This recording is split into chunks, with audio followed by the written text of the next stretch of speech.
자, 민주노총 한상균 위원장 두 얼굴을 보이고 있습니다. 저희가 잠시 후에 보여드리겠습니다. 자, 일단 양지열 변호사께 질문 드릴게요. 자, 경찰이 한상균 위원장 조계사 안에 있으니까 안 되지만 그 측근들을 체포함으로써 압박하겠다는 뜻을 내놓은 거죠. 예, 그렇습니다. 이건 지금 그날 시위와 관련해서 한 150여 명에 대해서 소환장을 발부해서 수사가 본격적으로 착수가 됐는데 그중에 핵심 인물로 이영준 민주노총 사무총장하고 배태선 민주노총 조직실장이 거론이 되고 있습니다. 이 사람들이 이제 한성균 빨간 동그라미 친 분이 이영준 씨죠? 예, 그렇습니다. 한성균 이 위원장이 조계사로 피신할 당시에도 도움을 준 걸로 지금 확인을 해봐야 되는데 그런 혐의를 받고 있고요. 그날 상황에 대해서 일반교통 방해죄로 혐의를 받고 있어서 아마 경찰에서 체포영장을 신청을 해서 이게 가장 핵심 조력자들이기 때문에 이 두 사람을 체포를 하게 될 경우에는 조계사에 있는 한상균 위원장에 대해서 심리적인 것은 물론 실질적으로 나중에 뭐 도피를 다시 한다거나 아니면 조계사 자체에 대해서 체포 작전이 들어갔을 때 큰 도움이 될 것으로 그렇게 경찰은 보고 있는 것으로. 그러니까 이영주 민주노총 사무총장은 저희가 영상을 갖고 있을 정도로 측근에서 최전선에서 시위를 주도했는데 배태선 민주노총 조직실장은 카메라에 안 잡힌가 보니까 뭔가 보이지 않는 곳에서 여러 가지 조직을 이뤄낸 것처럼 보입니다. 뭐 아무래도 그런 식의 역할 분담이 있을 것으로 보이기 때문에 휴대전화 같은 것을 압수하려는 시도도 경찰은 해서 작전을 좀 분석을 해볼 그런 계획이라고 합니다. 자, 그럼 하종대 부국장. 이제 조계사에서는 이제 뭐 종교 탄압이란 주제를 내놓고 이제 크게 반발하고 있기 때문에 경찰이 뭐 직접 들어가거나 그러진 못하겠죠.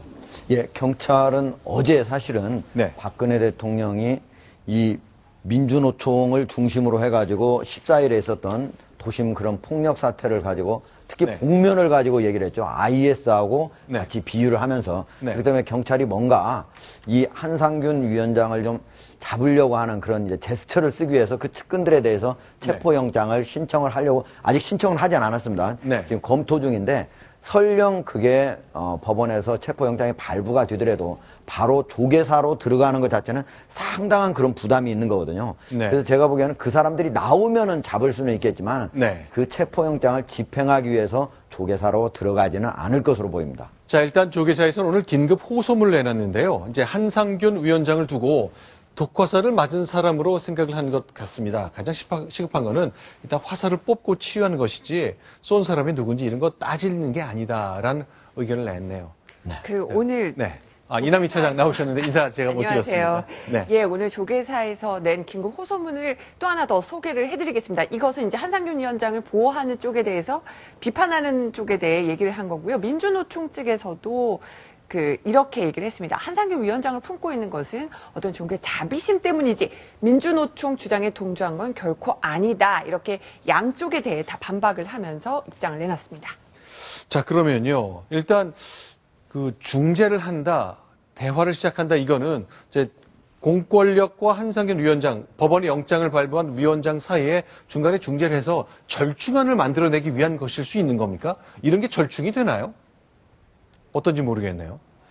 화행위원회에서는 사실 지금 현재 이제 공권력과 그리고 이제 그 한상균 민노총 사이의 어떤 뭐 절충점을 찾으려면 특히 12월 5일 다음 달 5일이 다시 한번 총궐기를 하겠다고 하니까 거기에서는 오히려 11월 14일에 있는 어떤 그 폭력 사태보다도 더 센 폭력 사태가 지금 현재 우려되고 있는 상태거든요.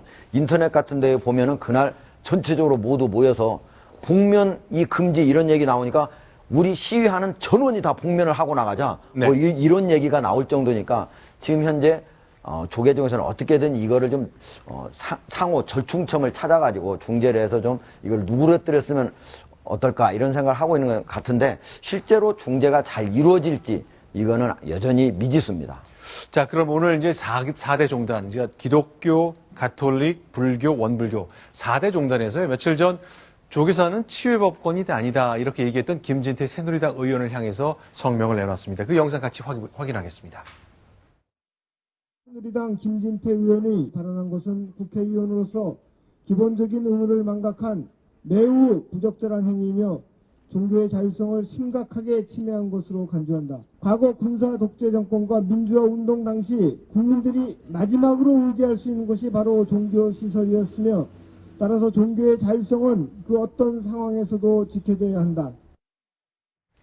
자, 어제 한상균 위원장이 페이스북에 두 가지의 글을 올렸습니다. 어제 소개해드린 적이 있죠. 오전과 오후가 많이 다르네요.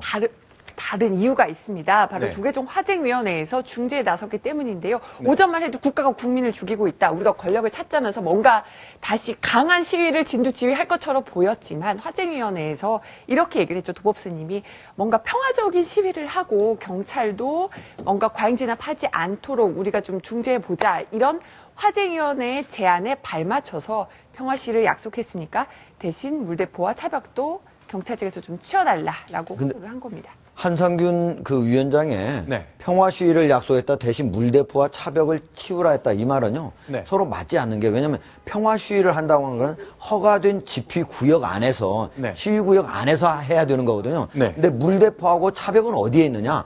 거기를 넘어가지고 차도를 만약에 점거를 한다든지 그리고 불법 시위를 한다든지 그럴 경우에 뒤쪽에 와서 있는 거거든요. 네. 그러니까 그걸 막기 위해서 하고 있는 그 불법 시위를 막기 위해서 하고 있는 거하고 평화 시위를 보장을 하는 그 선 자체가 다르기 때문에 만약에 우리가 평화 시위를 하려고 하니까 불법 시위에 대비해서 한 차벽까지도 없애라 이렇게 네. 얘기하는 거는 제가 보기에는 앞뒤가 맞지 않는 그런 얘기 그러니까 아닌가. 마치 이제 평화 시위를 하지 못하는 이유는 물대포와 차벽 때문인 것처럼 묘사를 했지만 이건 앞뒤가 안 맞는 그렇죠. 얘기잖아요. 알겠습니다. 자, 오늘 이제 정가변 의원이 복면 시위 금지 법안까지 제출했고요. 그래서 그런지 여야 의원들 간에 복면 시위와 관련 놓고 라디오에서 이제 설전을 벌였습니다. 그 음성 듣고요. 마무리 발언 들어보겠습니다. 폭력 시위대와 IS는 공통점도 있고 다른 점도 있습니다. 공통점을 들자면 자신의 주장을 관철시키기 위해서 폭력을 사용한다는 것이고요. 기존의 질서를 무시한다는 점은 공통점으로 들 수 있을 거고, 차이점은 IS는 총을 사용하고 불법 시위대는 쇠파이프를 사용한다는 정도의 차이점은 있습니다. 지금 이 대테러법을 논의하는 과정에서 적절하신 발언이었는지 아니면 정말 집회에 대한 두려움이 있으셔서 그런 말씀하신 건지 모르겠습니다만 자국의 국민들에게 대통령이 국무회의에서 그런 말씀하셨다는 것은 참 안타까운 일이죠. 자, 자국의 대통령, 박근혜 대통령이 이제 복면 시위하는 분들 두고 IS랑 우리 민주노총 과격 불법 시위대만 복면을 쓴다. 이런 말을 했던 것 부당하다고 얘기하고 있는 거죠. 예. 하여튼 이제 박근혜 대통령께서 그렇게까지 강하게 얘기를 하시는 바람에 새누리당에서는 원희철 원내대표가 주도가 돼서 한 30여 명이 이미 발의를 했습니다. 네. 그래서 복면 착용 금지를 지금 주도로 했고요. 또 동시에 시위를 목적으로 해서 총포라든가 쇠파이프 같은 것도 사용하지 못하도록 그렇게 법안이 발의를 해서 굉장히 네. 강력한 처벌을 예상하고 있고 징역형 벌금형도 되고요. 네. 이게 이제 법무위원을 내려라라고 요청을 했었을 때 사회에서 거부를 했었을 경우에는 네. 아예 시위 자체를 해산시키라는 그런 어떤 취지도 발의가 되고 있습니다. 알겠습니다. 자, 그러면 다음 주 토요일 날 예고되어 있습니다. 2차 집회인데 한상현 위원장 말이 진심이라면 정말로 평화 시위를 해야 됩니다. 과연 할 수 있을까요? 한번 그 변화의 가능성을 기다려 보겠습니다.